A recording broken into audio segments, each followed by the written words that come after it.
महाराज जी, एक और इनका प्रश्न है कि गुरुदेव, हमारे जीवन में केवल कुल गुरु ही होना चाहिए या हम किसी और गुरु से भी दीक्षा ले सकते हैं, क्योंकि आप नहीं, हमारे ये कुल गुरु भगवत हैं। प्राप्ति के लिए ये नहीं। कुल गुरु आदि तो पुरोहित कर्म के लिए है, कुल परंपरा वाला है, लेकिन कुल परंपरा मिटाकर परमात्मा की प्राप्ति करने के लिए तो संत महापुरुषों के सानिध्य की जरूरत है। हाँ, उसमें ये नहीं देखा जाता कि हमारे कुल के, जहाँ हमारा भाव बन गया गुरु साक्षात परब्रह्म, वहीं से हम नाम मंत्र लेकर भगवान की आराधना करते हैं।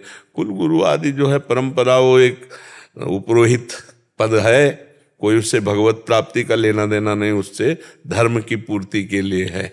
धर्म की पूर्ति के लिए जब कोई समस्या आई अपने कुल गुरु से प्रश्न उत्तर कर लिए, लेकिन भगवत प्राप्ति के लिए किसी महापुरुष का वर्ण करना चाहिए। वो कुल गुरु आदि की परंपरा में उतने में ही ना फंसे रहना चाहिए, हाँ आगे बढ़ना चाहिए। पवन सिंह जी।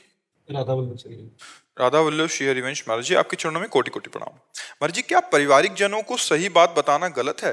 नहीं, किसी को भी किसी को सही बात बता दे, लेकिन जो धर्म से नहीं चल रहे उनको सही बात अच्छी नहीं लगेगी, आपका विरोध करेंगे, आपकी निंदा करेंगे।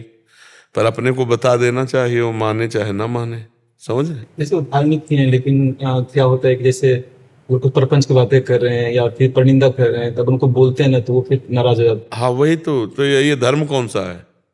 कौन सा धर्म है जो दूसरे की निंदा करे, परपंच की बातें करे? तो अपने से छोटा भी यदि ज्ञान की बात कहे तो हाथ जोड़कर उसे स्वीकार करना चाहिए।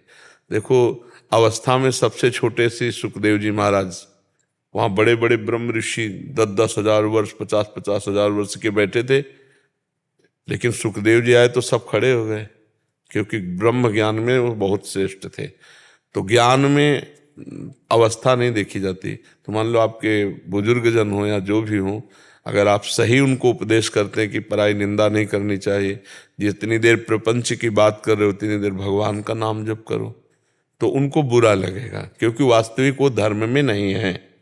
धर्म में रहने वाला कौन सा धर्म आदेश करता है किसकी निंदा करो? कौन सा धर्म कहता है समय व्यर्थ करो? सनातन धर्म के बहुत दिव्य लक्षण हैं, पीछे चर्चा हुई थी।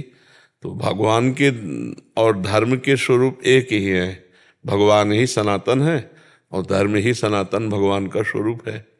तो ये लोग जो नहीं जानते हैं तो उनको हम धर्मात्मा कैसे कह सकते हैं? क्या धर्म का लक्षण है? मतलब हम कह रहे हैं पुलिस की वर्दी पहन के चोरी करे तो, कि तुमको तो कानून पता है और फिर आप कानून के विरुद्ध आचरण कर रहे हो। तो दीक्षा लेकर के अगर दूसरे की निंदा करता है, प्रपंच की